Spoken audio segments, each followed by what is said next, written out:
loi spéciale qui va être déposée vendredi. Dr Vincent Oliva est président de la Fédération des médecins spécialistes du Québec. Il est avec nous en studio. Dr Oliva, bonjour. Bonjour, M. Lagacé. Donc, là, après des mois de surplace, le gouvernement a décidé qu'il y en a assez. Ça va être la loi spéciale. Voici les conditions de travail et voici la loi qui vous oblige à cesser les moyens de pression. D'abord, votre première réaction, ça a été quoi? Bon, d'abord, il faut être clair, il n'y a jamais eu de négociation. Le gouvernement n'a jamais eu l'intention de négocier. Ils nous ont amenés en bateau. Ils nous ont amenés en balade. Ils nous ont dit qu'il y aurait une négociation comme il y a toujours eu, comme tous les médecins ailleurs au Canada ont. Puis, il y a eu plusieurs blitz pendant lesquels il y a eu des rapprochements, puis on a vraiment cru à un moment donné qu'on pourrait s'entendre parce que c'est les signaux que le Conseil du Trésor nous envoyait. Puis, après chaque épisode de Blitz, il nous disait, bien, finalement, 106 reste dans le paysage, etc. Puis là, c'est la dernière insulte où ils nous ont invités à la table de négociation pour nous servir exactement la même médecine. Donc, c'est assez évident qu'ils n'ont jamais eu l'intention de négocier parce que leur discours est toujours resté le même, malgré tous les progrès qu'on a faits. Puis ce que M. Legault a fait hier, là, c'est qu'il a craché en plein visage des médecins spécialistes.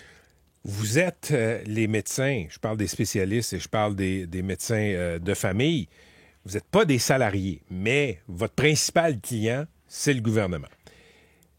Qu'est-ce que vous répondez aux gens qui disent « le gouvernement paye, le contribuable paye, s'attend à des services, s'attend à de l'efficacité », puis le gouvernement fait bien de mettre au pas, parce que c'est l'expression, les médecins et leur dire « c'est comme ça que ça va marcher ». Bien, là, il ne nous met pas au pas, en fait. Il nous écrase puis il nous recule dessus. Il passe une loi spéciale pour encadrer nos conditions de pratique. Écoutez, M. Legault dit qu'ils ont investi beaucoup dans le réseau de la santé, puis dans les médecins, mais qui n'ont pas eu plus de services. En réalité, l'argent n'y est pas allé dans la poche des médecins spécialistes. Ni des médecins de famille, là, mais je parle des médecins spécialistes. Vous êtes arrivé ce matin en studio avec un graphique qui montre l'évolution des coûts de santé depuis l'an 2000, l'évolution de la rémunération des médecins. Puis l'évolution des coûts de santé a vraiment explosé. Puis dans le cas des médecins, je pense que le salaire a augmenté. Il y a eu des stagnations, mais ce que vous dites, c'est qu'on ne peut pas imputer l'augmentation du budget de la santé uniquement au salaire des médecins. Dans les années 2010, il y a eu un peu plus d'argent injecté dans la rémunération médicale, mais c'était pour rattraper l'écart qu'il y avait avec les autres médecins ailleurs au Canada. Alors, c'est un peu malhonnête de dire qu'ils n'ont pas eu plus de services parce que le but, c'était pas d'avoir plus de services, c'était de leur donner une rémunération plus compétitive. Mais depuis 2015 jusqu'à 2025, c'est à peu près une ligne plate. Pendant ce temps-là, le budget de la santé a augmenté de 20 milliards. Puis il n'y a pas eu plus d'argent versé aux médecins spécialistes. En fait, l'argent qu'il y a eu de versé de plus, c'est parce que les médecins spécialistes ont donné plus de services. Alors, autrement dit, de dire qu'ils ont investi plus dans la rémunération médicale, c'est faux. C'est un gel depuis 10 ans et c'est un gel annoncé pour 5 années à venir. Non seulement ça, mais ce qui est très insultant du projet de loi 106, parce que M. Legault nous dit qu'il y a des incitatifs dans la rémunération avec des cibles de performance. Dans le fond, c'est des coupes, c'est des coupures. Ce qu'il fait, là, c'est qu'il vient prélever 15 % parce que le premier jour que le projet de loi est appliqué, tous les médecins spécialistes voient couper leurs tarifs de 15 %. C'est ça la réalité, là. Un chirurgien là, qui fait 7 chirurgies, il va y en payer 6. Un médecin qui fait des consultations médicales, l'État va lui payer 6 consultations aux tarifs qui ont déjà été négociés il y a 10 ans. Là. Puis il va lui dire, ton 15 % tu vas le récupérer si tu atteins des cibles que nous, on détermine, mais tout ce qu'on fait, c'est te dire, on va donner les outils pour que tu les atteignes, mais ça fait 7 ans que la CAQ nous promet des outils pour faire notre travail, puis il y a 150 salles d'opération fermées au Québec. Là, les gens dans la messagerie sont pas tendres envers vous. Okay? D'accord. Je vous le dis, là. Puis quand je parle de la rémunération des médecins, là, j'ai l'impression que les gens en ont ras-le-bol de ne pas avoir accès à un médecin de famille, d'être sur des listes d'attente. Je sais que c'est pas. Je comprends ça. Je sais que c'est pas de votre faute. Je les comprends de ne pas avoir accès. Je les comprends, mais M. Lagacé, qui est responsable d'organiser les soins au Québec? C'est-tu les médecins ou c'est le gouvernement? Il y a 3 fois plus de fonctionnaires ici que dans des pays comparables. On compare souvent à la Suède.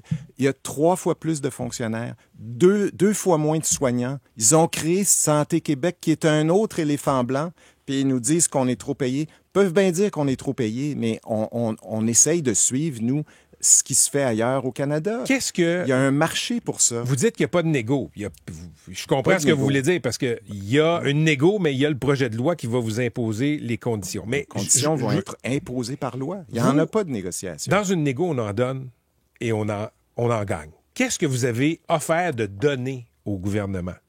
Plus de services. On a proposé au gouvernement de repenser la façon dont on donne des soins. Par exemple, en région éloignée, on a proposé de s'impliquer dans l'organisation du CRDS, qui est une catastrophe. Le centre de rendez-vous Ça fonctionne de référence des spécialistes. Très mal, et on leur a prouvé qu'on était capable de faire une différence. En neurologie, les neurologues, l'Association des neurologues s'est impliquée, puis ils ont diminué la liste de 40 %. OK? Fait qu'on a dit, prenons cette recette-là qui fonctionne avec l'input des médecins, parce que là, c'est les fonctionnaires qui mènent le show. Puis le projet de loi 106, c'est les fonctionnaires qui vont mener le show. Les médecins, on devient des pions dans tout ça. Regardez, c'est ça que les gens veulent, c'est ça qu'ils vont avoir. Mais après ça, ne demandez pas aux médecins, par exemple, de donner leur 110 %. Parce que le message qu'ils leur envoient, c'est « on vous gèle, on vous coupe, puis travaillez, puis fermez votre gueule ». C'est ça qu'il dit, M. Legault.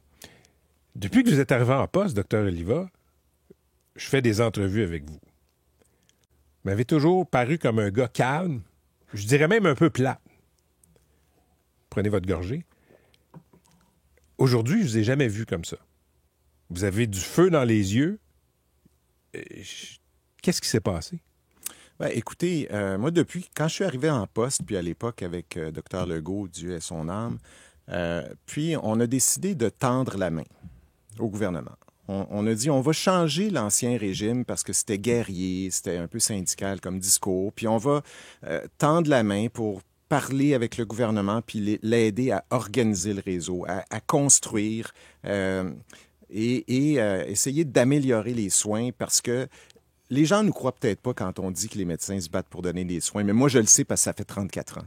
Okay? Puis j'en ai fait des pèlerinages, puis j'ai les genoux usés à aller quémander des budgets pour avoir de l'équipement, du personnel, pour soigner les gens. Puis en réalité, si vous allez dans les hôpitaux puis vous parlez à des groupes de médecins spécialistes, vous allez voir c'est quoi la réalité. La réalité, c'est qu'ils arrivent, OK, puis ils n'ont pas de personnel pour opérer. Ils arrivent, puis ils ont une liste de patients qui sont supposés voir, puis il y en a 30 % qui ne se présentent pas parce qu'il n'y a pas de système de rappel des rendez-vous. Ils fonctionnent avec des outils désuets. Ils n'ont pas d'aide.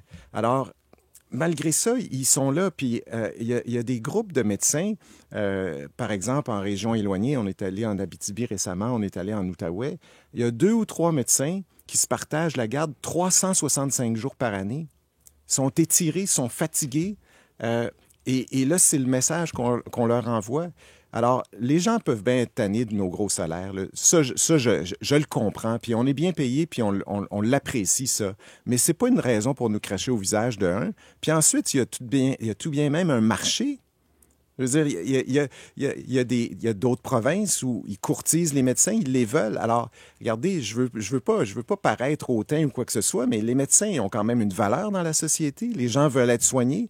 Tout ce qu'on demande, c'est de donner des soins à des tarifs raisonnables. C'est tout.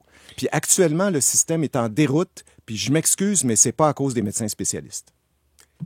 Historiquement, ça a été très revendicateur à la FMSQ. Moi, je me souviens, puis je pense que vous payez dans l'esprit du public, je me souviens d'un discours syndical. Vous n'étiez pas là, Dr. Oliva, mais payez-nous mieux, là. Payez-nous là, comme les Ontariens, puis vous allez voir, ça va marcher. Ça va rentrer au toast, là. Le monde va être soigné. Ça n'a pas été le cas. Je comprends que ce n'est pas de votre faute. Ouais. Je comprends que le gestionnaire doit gérer. Mais chez les médecins, il y a eu ce discours-là. Mais je leur dis pas payez-nous mieux. Je dis juste payez. Je parle d'un discours historique de Dr. Oliva. Mais moi, c'est pas mon discours. Moi, ce que je dis, là, c'est... Puis vous avez remarqué, là, c'est rare que je parle d'argent, mais là, il y a une négociation, il faut que j'en parle. Ce que je leur dis, c'est payez-nous correctement. Donnez ça à un arbitre. Je trouve que notre proposition était très raisonnable de dire on va demander à un arbitre sans contrainte, un arbitrage non exécutoire pour qu'ils fassent la lumière, puis qu'ils tracent une ligne quelque part ou ils mettent une aiguille quelque part, puis qu'ils disent, regardez, c'est ça qui est raisonnable. Arrêtons de se chicaner pour l'argent. Je ne demande pas d'être payé de façon démesurée. Je veux juste qu'on soit payé de façon correcte pour la valeur qu'on apporte, puis pour l'expertise des gens. Après ça, qui est-ce qui détermine si on donne beaucoup de soins? C'est l'organisation des services. C'est le ministère de la Santé, puis Santé Québec, qui ne fait pas sa job. C'est ça la réalité. Le projet de loi 106 va passer, là, va être imposé par une loi spéciale. Ça va fixer vos conditions. Ça va vous interdire les moyens de pression. Est-ce que vous allez vous conformer à la loi et cesser tous les moyens de pression, incluant la supervision des futurs médecins? Regardez là, d'abord, on ne l'a pas vu la loi. Hein, elle n'a pas été mais déposée. vous en connaissez le principe. Je connais le principe, mais le diable est dans les détails. Alors, on se doute qu'elle va encadrer les conditions de pratique. On se doute qu'elle va statuer sur les moyens de pression légaux qu'on fait actuellement. Mais d'abord, il faut qu'on la regarde puis qu'on l'interprète. Et ensuite, que je consulte. C'est pas Vincent Oliva qui va décider, voici ce qu'on va faire. Vous avez vos associations à Absolument. consulter. Moi, je consulte d'abord le conseil d'administration ce soir, puis les 36 présidents d'associations, puis je vais voir ce qu'ils vont nous dire. Chose certaine, on ne se laissera pas faire. Ne pas se laisser faire quand il y a une loi spéciale qui nous oblige à faire des choses et à ne pas faire des choses, ça veut dire quoi? Écoutez... Donnez-moi une couple d'exemples. Je n'ai pas d'exemple à donner, mais ce que je peux vous dire, c'est que les médecins vont donner des soins aux Québécois. Ça, c'est clair qu'ils vont donner des soins aux Québécois. Qu'est-ce qu'ils feront plus? Ou ils vont faire du zèle? Écoutez, actuellement, les médecins sont extrêmement blessés et démotivés. OK? Ils n'ont pas le goût là, de donner leur 110 %. Puis d'ailleurs, c'est pour ça qu'ils ont arrêté de faire de l'enseignement puis de faire des activités médico-administratives. Puis ils ont arrêté de discuter avec des gestionnaires pour les aider à réformer le réseau parce que, de toute évidence, il n'y a pas d'écoute à l'autre bout. Alors, je pense pas qu'ils vont être très motivés à faire quoi que ce soit. Après ça, s'il y a une loi qui nous dit « vous êtes obligé de faire ça, sinon vous avez des amendes de 100 000 $, je pense pas que les médecins vont défier une loi. Il y a des profs... Sauf que vous comprenez qu'une loi, d'abord, il faut la voir puis l'interpréter. Il y a des profs, il y a des infirmières qui m'ont témoigné du même ras-le-bol que vous avez, les médecins, face à leur système, OK? Mais qui disait à l'époque, là, j'en ai interviewé plein, on va faire autre chose. Et ils peuvent faire autre chose. T'es prof, tu fais 75 000 par année, tu peux te trouver un autre job dans la même braquette. Vous, les médecins, je veux dire, vous êtes spécialiste des poumons, des articulations, du cancer. Vous êtes payé 4, 5, 600 000 selon les spécialités. Je veux dire, vous n'irez pas conduire un autobus Lyon, là.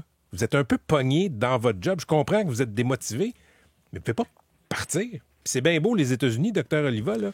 Mais c'est pas tout le monde qui pratique dans les grands hôpitaux quand on va aux États-Unis, là. Vous pourriez vous ramasser en Iowa aussi, là. Oui, mais vous savez, il y a 36 associations, puis il y en a qui sont pas très nombreux. Il suffit qu'il y ait quelques médecins dans un groupe très spécialisé qui quittent parce que, puis là, on ne jouera pas à l'épouvantail là, ce matin, là, mais j'en ai des médecins là, qui me disent, moi, j'ai acheté ma maison en Ontario, puis j'ai acheté ma maison à Vancouver, puis je m'en vais à New York. J'en ai des médecins qui nous disent ça. Fait que moi, c'est ça qui m'inquiète. Que d'abord, les gens, parce qu'il y a à peu près 25 % des médecins qui ont plus que 60 ans, qui accrochent leur stéthoscope, qui quittent la pratique parce qu'ils en ont ras-le-bol. Fait que ça, c'est une inquiétude légitime qu'on a.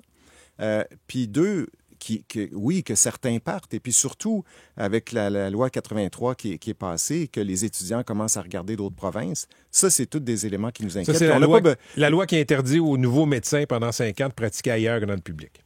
Qui les oblige à rester en sol québécois. C'est différent, ça. Qui les oblige à rester système public en sol au Québec. Québécois, comme à Cuba.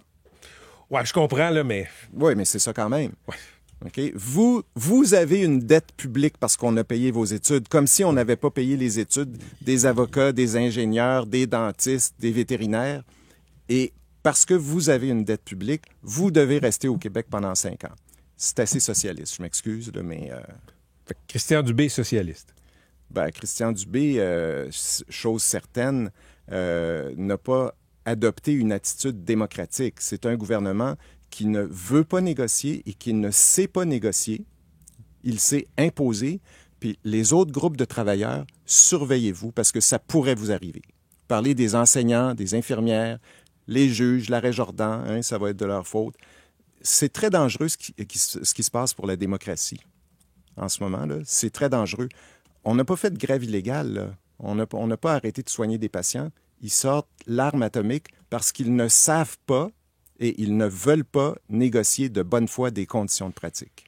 Docteur Oliva, on va attendre de voir la loi.